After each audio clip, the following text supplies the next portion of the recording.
జర్నలిస్టుల demand day సందర్భంగా పుంగనూరులో APWJF ఆధ్వర్యంలో తహసీల్దార్ రాముకు వినతి పత్రం అందజేశారు.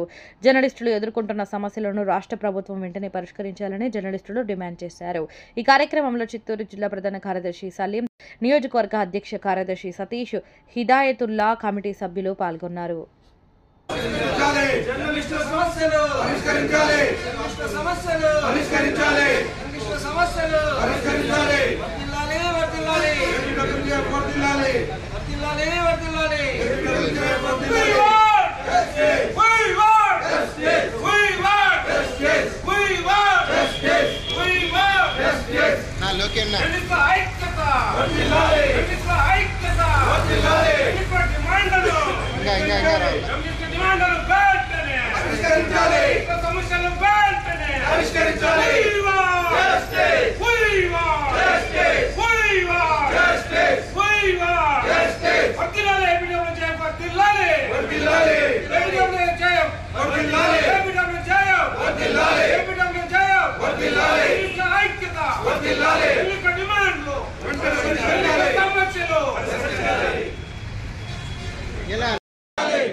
సమస్యలు పరిష్కరించాలి.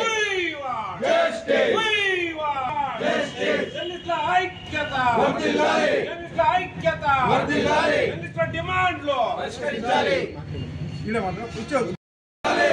సమస్యలు వెంటనే సమస్యలు వెంటనే సమస్యలు వెంటనే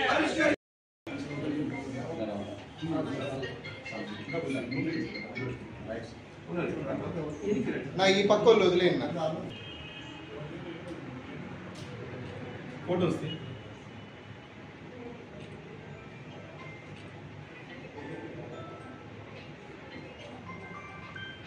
అట్లే ఉంది.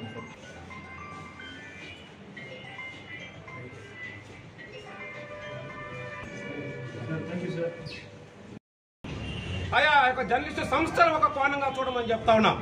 నిజాన్ని నిగ్గు తేల్చేటటువంటి ఫోర్త్ ఎస్టేట్ తరఫున మేము ఏదైనా ప్రశ్నిస్తే, ప్రభుత్వానికి వ్యతిరేకంగా ఏదైనా వార్త రాస్తే ఏ ప్రభుత్వము జర్నలిస్టులను పైన అక్రమ కేసులు బనాయించడం, అరెస్టులు చేయడం, ఇలాంటివి మేము తరచు ఎదుర్కొంటూనే ఉన్నాం.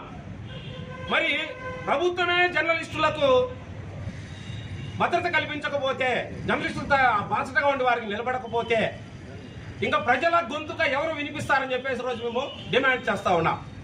మేము ప్రశ్నిస్తూ ఉన్నాం. మా ఈ సూటి ప్రశ్నలకు ఖచ్చితంగా సమాధానం చెప్పాల్సి తీరాల్సింది. ఎందుకంటే జర్నలిస్టులు ప్రజల యొక్క గొంతుగా. అందుకోసమని ఈరోజు మేము మా 11 డిమాండ్లను మాకు మెమరాండంలో పొందుపరిచి స్థానిక తహసీల్దార్ గారికి మేము ఇస్తా ఉన్నాం. దయచేసి మా సమస్యలను వెంటనే పరిష్కరించాలి. జర్నలిస్టులకు ప్రత్యేకమైన చట్టాన్ని తీసుకొని రావాలి. జర్నలిస్టులకు బీమా వర్తింపజేయాలి. జర్నలిస్టులు అసంఘటిత కార్మికులుగా వారిని పరిగణించాలి.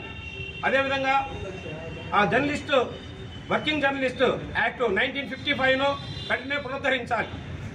ఎందుకంటే ఆయా జర్నలిస్టుల కోసము ప్రత్యేకమైన చట్టాలు తీసుకురండి.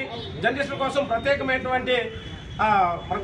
ఉన్నటువంటి జర్నలిస్టులకు కావాల్సినటువంటి ప్రతి డిమాండ్ నెరవేర్చాలని అడిగితే ఉండే చట్టాల్లో వేకేస్తా ఉన్నారు. ఇంకా జర్నలిస్టులు ఎవరు చెప్పుకోవాలి? అదేవిధంగా కార్మిక వేతన సవరణ చట్టం కూడా 1958 కూడా దాంట్లో క్రమల మార్పులు తీసుకొని రావాలి. జర్నలిస్టులకు ఒక ప్రత్యేకమైన గుర్తింపు తీసుకొని రావాలి. కాబట్టి దయచేసి ప్రభుత్వము జర్నలిస్టులకు బాధ్యతగా నిలబడాలి. ఎవరైతే కార్మిక శాఖ ఉందో కార్మిక శాఖకు ప్రత్యేకమైన ఆదేశాలు ఇవ్వాలి. జర్నలిస్టులకు బీమా వర్తింపజేసే విధంగా జర్నలిస్టుల యొక్క కార్మిక ప్రత్యేకమైనటువంటి అసంఘటిత కార్మికులను గుర్తించాలని చెప్పేసి మేము కోరుతా ఉన్నాం.